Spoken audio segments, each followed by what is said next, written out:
Les élections couplées des municipales et des régionales du 2 septembre 2023 en Côte d'Ivoire arrivent à grands pas. Les états-majors des candidats, issus pour la plupart de partis politiques, affûtent leurs armes. Parmi ces candidats, des indépendants se signalent. C'est le cas de M. Eloge Taou dans la commune de Bangolo, ville située dans la région du Guémon et distant de près de 550 km d'Abidjan. Natif de cette ville, M. Eloge Taou souhaite y apporter un souffle nouveau à sa population estimée à près de 18 000 habitants. Comment y parviendra-t-il? Mesdames et messieurs, bonjour et soyez les bienvenus à votre émission sur la route des élections sur ivoireinfo-tv.net. Pour nous suivre, il vous suffit de vous abonner à notre page Facebook ou aller sur YouTube et mieux, aller également sur notre site web. Également, pour participer à cette émission, il vous suffit d'appeler aux différents numéros qui s'affichent au bas de l'écran.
Bonjour, cher ami.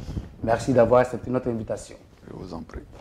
Alors, de prime abord, M. Eloge Taou, les Ivoiriens en général et en particulier ceux du Grand Ouest veulent vous connaître. Qui est M. Eloge Taou? Ben, c'est très simple. À l'état civil, je suis Eloge Maké Taou, administrateur principal des services financiers,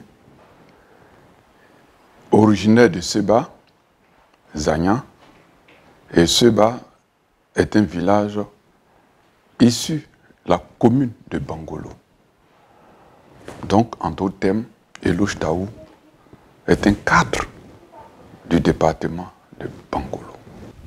Alors, M. Eloge Taou, vous avez fait partie de l'équipe municipale qui a dirigé et qui continue de diriger Bangolo. Pourquoi vous l'avez présenté au municipal qui arrive?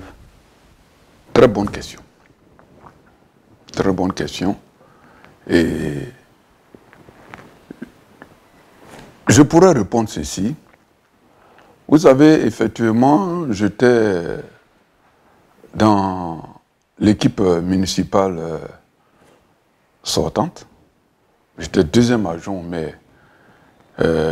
du maire actuel, Gaï Roger. J'ai même été son directeur de campagne. Donc, de main de maître, j'ai mené à bien sa campagne et notre liste est passée. Mais il faut dire qu'avant d'aller en campagne, avant de solliciter le suffrage de la population, il y a ce que nous appelons le projet de mandat que l'équipe rédige, qui est en quelque sorte votre boussole, qui est en quelque sorte votre loi fondamentale. Donc, c'est sur la base de ce projet de mandat-là, de ce projet de gestion-là, que vous vous mettez d'accord. De sorte que, lorsque vous accédez au pouvoir, eh bien, c'est le projet que vous déployez sur le terrain. Alors, je viens de dire tantôt que j'ai été le directeur de campagne de Gaï Roger en grande partie, j'ai piloté l'écriture de ce projet de gestion communale. Mais il s'est trouvé que, après 2 ans de gestion, vraiment, je ne me retrouverai plus dans ce modus operandi que nous avons tous validé. Alors, il y avait 2 attitudes. Soit vous continuez dans le mensonge, soit en tant que cadre, en tant qu'intellectuel, vous prenez vos responsabilités. Donc, pour ma part, en tant que cadre, j'ai estimé que vraiment, ne me reconnaissant plus dans la manière de gérer les affaires de la cité, il était beaucoup plus sage de se retirer. Alors, raison pour laquelle j'ai respectueusement rencontré le maire sortant et je lui ai expliqué pourquoi je veux partir. Donc, officiellement, j'ai donné ma démission. Donc, c'est une démission volontaire. Donc, il a accepté. Donc, voilà pourquoi je ne suis plus le 2e adjoint au maire. Ok, on vous a bien compris. Et là, vous décidez d'être candidat. Alors, comme le dit l'adage, qui veut aller loin ménage sa monture. Quelles sont les actions que vous avez déjà menées ou posées à Bangolo? Bien, vous savez, il est très difficile de parler de ces actions. Il est plus aisé que ce soit quelqu'un d'autre qui en parle. Quelqu'un d'autre qui porte témoignage. Aujourd'hui, nous donnons la permission. Maintenant, bon, de manière très simple, je vais vous dire ceci. Vous savez, quand vous êtes cadre, la première chose que vous êtes appelé à faire, parce qu'il y a un adage qui dit qu'il faut nettoyer devant sa porte d'abord, avant de prétendre aller nettoyer devant la case du voisin. Donc, moi, dans mon village, en tant que cadre, j'ai d'abord construit. Donc, quand j'arrive à Bangolo, je ne dors pas à l'hôtel. Je dors chez moi à la maison. Ça, c'est un. Pour dire à mes frères, à mes frères cadres comme moi, qui fuient le village, parce qu'ayant peur des sorciers, de venir investir chez eux au village. Et j'ai ouvert la voie, et je pense que c'est un exemple. Deuxième élément, c'est que j'ai construit un château d'eau. Un château d'eau qui, initialement, est destiné à alimenter tout le village parce que le château d'eau a une capacité de 3000 mètres cubes. Donc, véritablement, ça peut alimenter le village. Le village, Seba est un village d'environ 340 électeurs, disons 350 en 2018. Pour ces élections-là, nous sommes montés à, disons, environ 450 électeurs. Donc, ça veut dire que les ménages qui sont à Seba, quand on décide de distribuer l'eau, ça peut couvrir la totalité des besoins des villageois. Ceux qui ne savent pas, le village de Seba fait partie de la commune de Bangolo. Ah, bien sûr. Seba est à quelques encablures de Bangolo, disons 7 km maximum de Bangolo. Donc c'est un quartier de Bangolo. C'est un quartier. Donc le château d'eau, il est là. Mais pour le moment, vous savez, les parents du village sont un peu compliqués. Ils sont un peu compliqués en ce sens que, bon, nous avons une pompe hydraulique où il y a beaucoup de bruit. On a dit que chacun devait payer, disons, 200 francs par mois pour pouvoir avoir un fonds, une trésorerie pour réparer la pompe hydraulique, mais vraiment, ça fait beaucoup de bruit. Donc, à plus forte raison, un château villageois, comment on appelle ça, oui, un château d'eau qui marche avec l'électricité, vraiment distribué actuellement à l'état actuel des choses, alors ça sera difficile parce que quand il s'agira de payer la facture d'électricité, chaque 2 mois, vraiment je pense que vu le niveau de paupérisation de la population, vraiment cette facture sera vraiment difficilement supportable. Raison pour laquelle, comme palliatif, j'ai offert une pompe hydraulique. Une pompe hydraulique, juste à côté du château, il y a une pompe hydraulique. Et c'est là que tous ceux qui sont, qui habitent le nouveau quartier, parce qu'à Seba, il y a deux quartiers. Il y a l'ancien quartier, et puis il y a le nouveau quartier. Le nouveau quartier qui est issu d'un nouveau lotissement. Donc, tous ceux qui sont du nouveau quartier ne pouvant pas se rendre jusqu'au niveau des anciennes pompes, viennent s'alimenter en eau potable juste à côté. Et je vous assure que vraiment, ça résout vraiment énormément leurs problèmes. Et ça fait même la joie et la fierté même de mes parents. Mais à vous attendre parler, c'est à Seba seulement que vous avez posé des actions. Et dans le centre-ville? Non, ce n'est pas Seba seulement. Je n'ai pas terminé. Mais il faut que je commence d'abord par chez moi d'abord. Vous voyez, c'est ça la quintessence de votre question. Donc je commence d'abord chez moi. Qu'est-ce que j'ai fait chez moi d'abord? Il faut balayer. C'est ce que je viens de dire. On balaye chez soi d'abord. Donc chez moi, voilà ce que j'ai fait. Sans oublier les ouvertures de routes. Les ouvertures de routes pour qu'il y ait plus de lisibilité, de visibilité au niveau des maisons. Donc voilà un peu ramasser ce que j'ai pu faire en termes d'investissement. Voilà. C'est à Seba. Maintenant, quand on va un peu plus loin, on a un gros village de référence qui fait partie qui est le village de référence de notre canton, le Paoudi. Donc, il y a un centre de santé qui nous a été gracieusement offert, sans faire de publicité, par le grand médiateur de la République, et qui au passage, je tiens vraiment à le remercier, parce que ce centre de santé, vraiment, nous rend énormément de services. Donc, le médecin du centre de santé m'a approché, parce que le centre de santé il n'y avait pas de douche, il n'y avait pas de toilette, et les parents qui accompagnaient les malades, et les malades eux-mêmes, pour leurs besoins, étaient obligés d'aller en brousse, avec tout ce que cela concourt comme risque.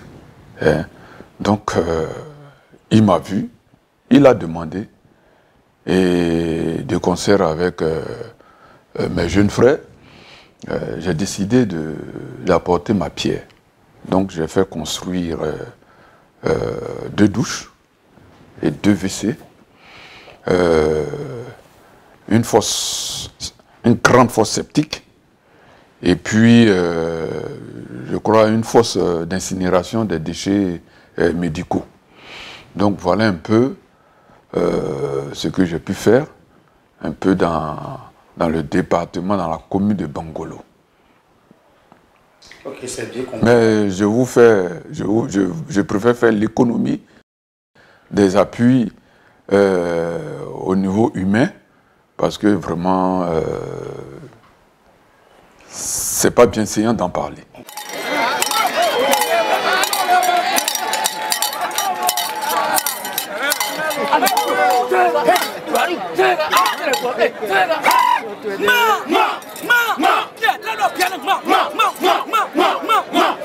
Ce récapitulatif des maires qui se sont suicidés à la tête de notre commune, force est de reconnaître qu'à ce jour, aucun fils de Paoudi n'a été simplement candidat. C'est dans cette optique que nous, jeunes femmes, nous, la mutuelle de développement de Paoudi, dans son ensemble, a fait la cour à M. Taou Eloge Maker, cadre supérieur administrateur principal des finances, de venir se présenter aux élections municipales. C'est le lieu d'avouer que cela n'a pas été du tout facile. Pour accepter d'être candidat à ce poste, il a fallu le concours de son épouse. Alors, monsieur le maire, excusez-moi, c'est déjà sorti. Alors, que comptez-vous faire pour avoir l'adhésion de la population et des électeurs au niveau de Bangolo? Ben, vous savez, lors de ma déclaration de candidature, j'ai dit à la population que moi-même, d'abord mon père, Germain Taou, fut l'un des tout premiers conseillers à la mairie de Bangolo en 84-89 avec le maire Oula Séraphin. Mon père était conseiller municipal. Donc, j'allais régulièrement au village avec lui. Et vraiment, j'ai mal au cœur. De 84 à 2023, Bangolo n'a pas changé d'un iota. La population a certes augmenté, mais du point de vue infrastructure, du point de vue bien-être, vraiment, c'est la désolation. Donc, la population est complètement traumatisée parce que devant tout ce désordre au niveau sanitaire, désordre au niveau scolaire, désordre au niveau même de la commercialisation des produits. Donc, vraiment, tout ça, ça nous interpelle, nous, en tant que cadres. Ça nous interpelle. Il y a beaucoup de cadres qui pensent comme moi, mais qui ont peur de franchir le Rubicon. Parce que la gestion communale, le développement local, très souvent, beaucoup glissent sur le terrain politique. Or, le développement local est différent de la politique politicienne. Donc, j'ai dit à mes parents ceci, que je voudrais intervenir pour établir un nouvel ordre social.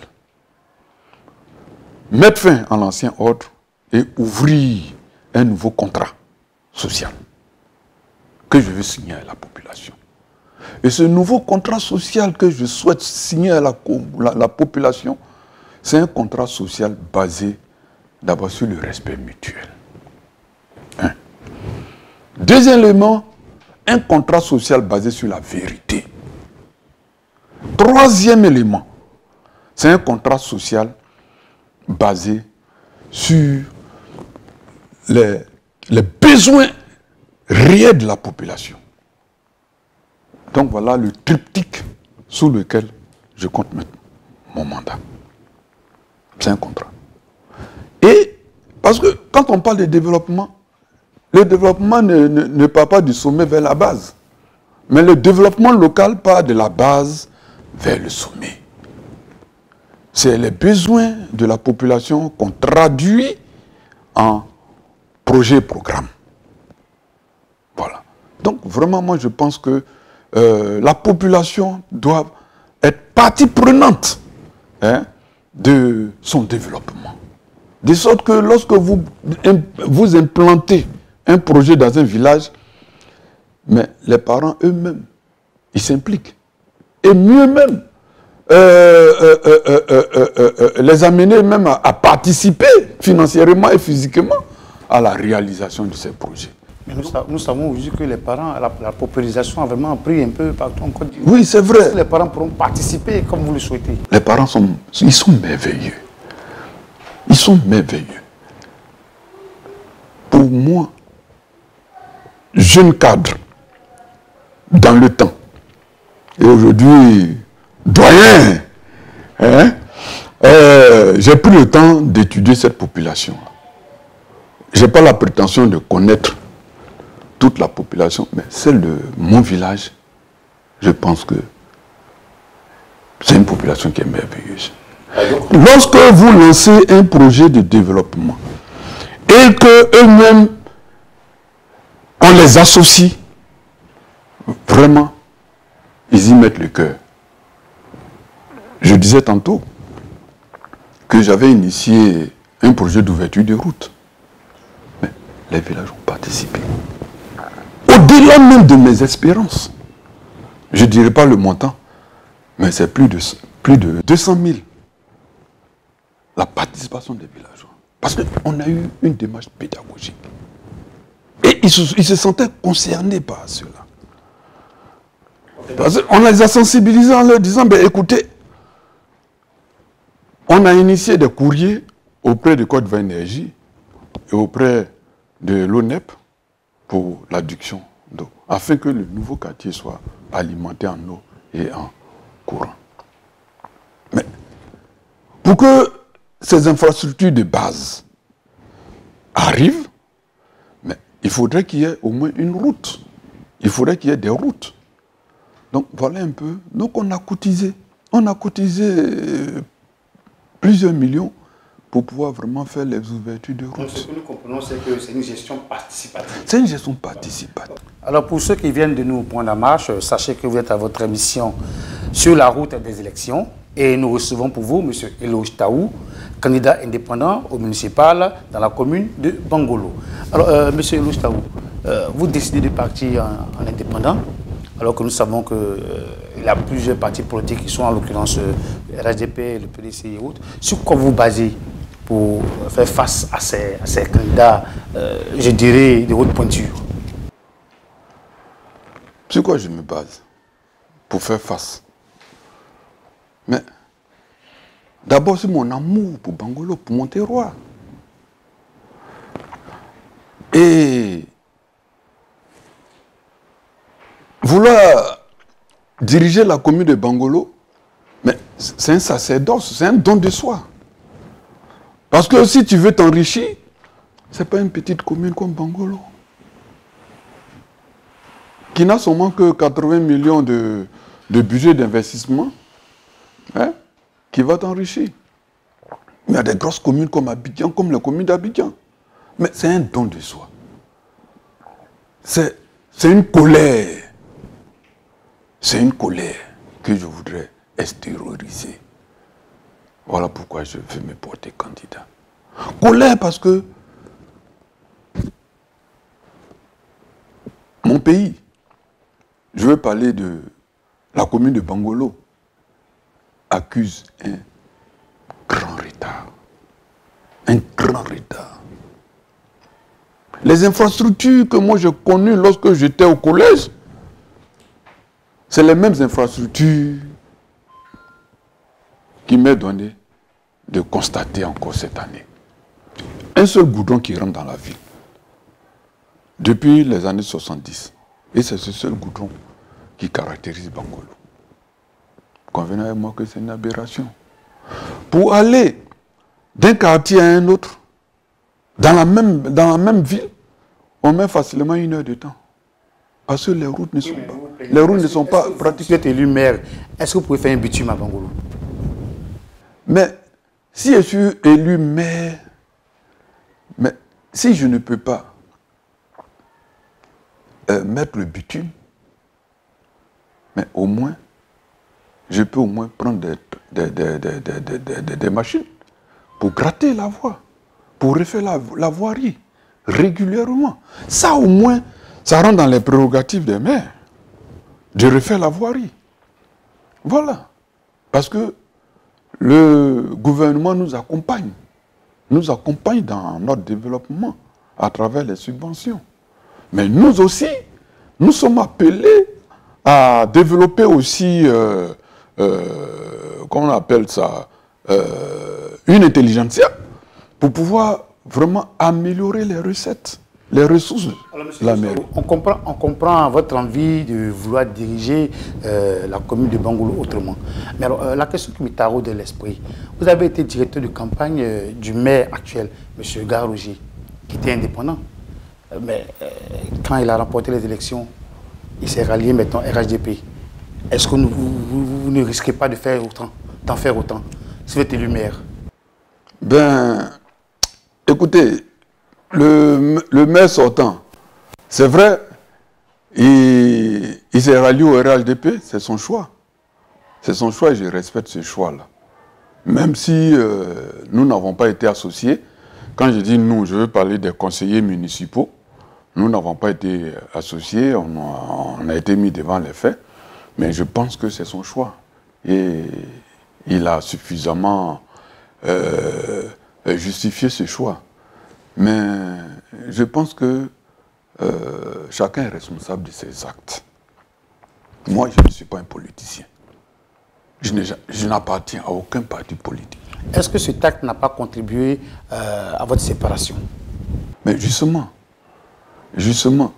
c'est parce que, comme je l'ai dit tantôt, à l'entame de notre entretien, je vous ai fait comprendre que on ne partageait même plus les mêmes idéaux. On ne partageait plus les mêmes idéaux. Et la cohabitation devenait vraiment difficile. Et ça ne sert à rien, lorsque vous ne partagez pas les mêmes idéaux, de faire partie de l'équipe de la municipalité, hein, parce que vous risquez chaque fois de créer des tensions inutiles, alors que vous-même vous dites que vous avez les compétences aussi pour pouvoir amener votre contribution, hein, à l'édification d'une commune économiquement développée, comme Bangolo. Apportez votre expertise au niveau culturel et au niveau social. Donc, dès l'instant où vous êtes convaincu d'avoir ces expertises-là, mais pourquoi ne pas les mettre à la disposition de la population?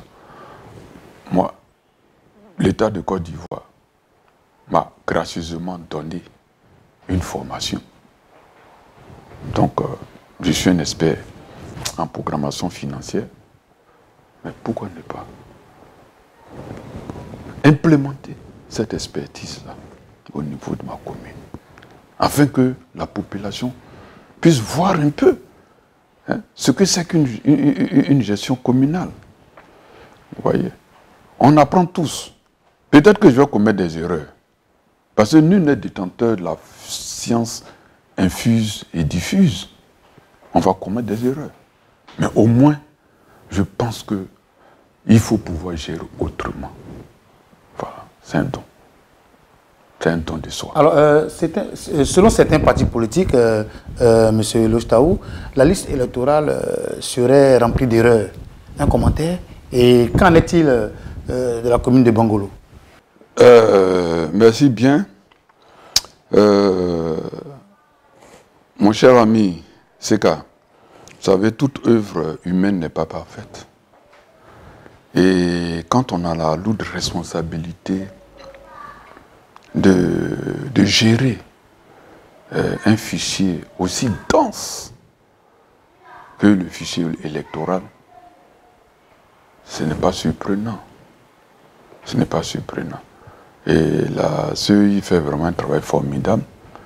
Je pense qu'il faut aussi avoir la reconnaissance du ventre en les félicitant pour le travail abattu. Le président même de la CEI nous a rencontrés la dernière fois, nous a invités pour une rencontre d'information, mais vraiment son intervention m'a beaucoup convaincu quant à la sincérité du travail qu'ils sont en train d'abattre. Les erreurs, vraiment, il y en a. Il y en a, ça on ne peut pas l'occulter. On a eu une période pour le contentieux électoral. Des corrections ont été portées. Donc, mais je sais qu'il y a encore d'autres erreurs encore qui subsistent parce qu'on ne peut pas tout couvrir.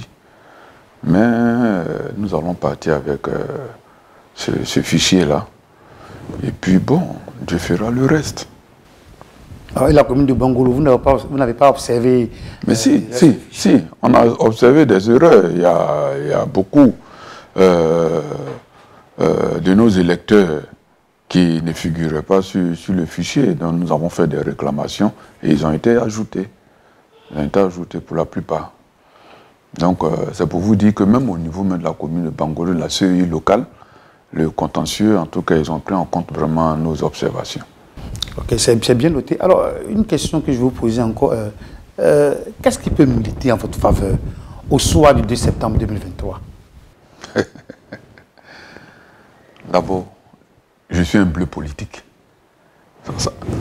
Donc, je ne tiens pas de discours politique. Donc, ça aussi, ça peut militer en ma faveur. Et puis, de deux, je pense que, vu mon background, je pense aussi que ça peut militer en ma faveur. Quand je parle de background, c'est-à-dire l'expertise en programmation financière, en programmation budgétaire, je pense que ça aussi, ça peut jouer en ma faveur. Et puis, il y a la sincérité. Il y a la sincérité. Parce que nos parents ont été beaucoup manipulés. Beaucoup manipulés. Et certains politiciens ont beaucoup joué sur la fragilité de cette jeunesse-là, en distribuant à tour de bras des pieds des banques. Ouais. L'homme qui a fait un point d'oreille. Et beaucoup de jeunes se laissent appâter par ce gain facile. Mais il faut pouvoir leur tenir un discours de vérité. Pour leur dire que l'argent facile conduit toujours à la déperdition. Mais l'argent qu'on gagne à la sueur de son front, on en tire une fierté légitime. Alors, qu'est-ce que le potentiel candidat, le projet de candidat peut faire demain s'il est élu? C'est d'accompagner la jeunesse. Donc, on a des projets pour la jeunesse. De sorte que la jeunesse puisse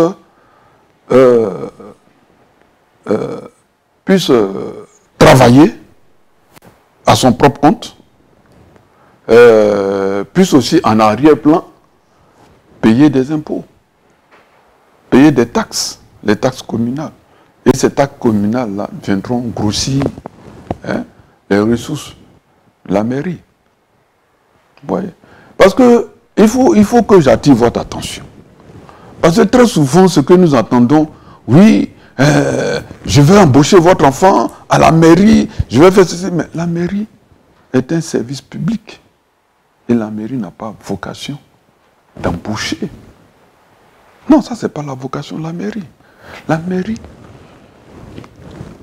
doit jouer un rôle de facilitation pour que les opérateurs économiques viennent s'installer. Donc, pour cela, il faut pouvoir apporter les garanties. La première garantie qu'il faut apporter, c'est la sécurité. L'indice de sécurité est très élevé à Bangolo. Tous les jours, il y a des agressions avec mort d'hommes. Donc, il faut pouvoir lutter contre cela en sécurisant les biens, en sécurisant les personnes et en mettant en confiance les opérateurs économiques. Parce que nous avons des frères qui sont de l'autre côté de l'océan, des ressortissants de Bangolo qui vivent à l'étranger et qui souhaiteraient venir investir dans leur commune. Mais ils ont peur. Parce que c'est ce qui vient de l'argent qu'ils vont prendre pour venir investir à Bangolo, c'est leur économie. Mais personne ne souhaite jeter son économie. Vous voyez? Donc il faut pouvoir les rassurer. Donc aller vers eux demain, aller à la rencontre de la diaspora, vivant à Paris, vivant aux États-Unis, vivant dans les pays occidentaux, pour leur dire non. Nous voulons établir un nouvel ordre social, un nouveau contrat social. Et nous comptons beaucoup sur vous. Si ça marche très bien avec les Maliens de l'étranger, mais je pense que ça peut aussi marcher avec les Oué de Bangolo. Alors, M. Louis Taou, la question est un peu difficile à poser, mais je vais la poser quand même. Si par miracle, vous n'êtes pas élu, est-ce que vous allez continuer d'aider la population comme vous le faites actuellement? Cher ami, je vous ai dit que j'ai construit sur mon village. Donc si je construis au village, c'est pour dormir au village. Et je pense que si Eloge Taou n'est pas élu, mais il reste quand même un fils de Bangolo. Voilà. Donc il reste un cadre de Bangolo. Et ma porte a toujours été une porte très ouverte. Je vous invite même à mener des enquêtes. Donc, aider la population fait partie de mon ADN. Voilà. Donc, quand j'en ai, je partage. Et c'est l'éducation même que... Et l'héritage même, d'ailleurs, que je vais laisser à mes enfants. Et même, ils savent. L'éducation qu'ils ont reçue de moi. Ils savent. Donc, le partage fait partie de notre ADN. Voilà. Soutenir l'autre. Quand tu pleures avec lui. Quand il est heureux et qu'il est en joie, toi aussi, tu es en joie avec ton frère. C'est ça, la solidarité africaine, la solidarité ivoirienne, la solidarité, ouais. Alors, on vous a bien compris et on souhaite vraiment que vous soyez élu comme maire de Bangolo. Alors, nous sommes pratiquement au terme de notre entretien. Quel est votre mot de fin? Ben, je voudrais d'abord remercier nos amis de la presse, vous remercier toute l'équipe qui a bien voulu me faire l'honneur de m'inviter sur votre plateau pour pouvoir distiller un peu, un tant soit peu mes ambitions. Et je pense que j'ai, en quelques mots, j'ai pu dire quand même partager mes projets d'avenir lorsque je serai élu, et je souhaite même être élu. Et c'est de dire aussi merci à la population de Bangolo qui croit en moi, qui croit en mes projets, qui croit à mes idéaux. Et je voudrais aussi remercier aussi toute l'équipe qui m'accompagne. En tout cas, nous avons une équipe formidable. Je fais un clin d'œil à M. Zando qu'on ne voit pas sur le plateau, et à tous ceux qui sont en dehors des projecteurs et qui se battent sur le terrain pour que notre liste puisse triompher au soir du 2 septembre 2023. Je vous remercie. Voilà, mesdames et messieurs, ainsi prend fin notre émission sur la route des élections. Nous recevions pour vous M. Eloge Taou. Il y était pour nous donner ses motivations et ses ambitions pour la commune de Bangolo. Pour participer à cette émission, il vous suffit juste d'appeler le numéro au bas de l'écran. Bonne chance à vous, M. Eloge Taou. Au revoir, chers téléspectateurs. Merci de nous suivre sur info-ivoire-tv.net.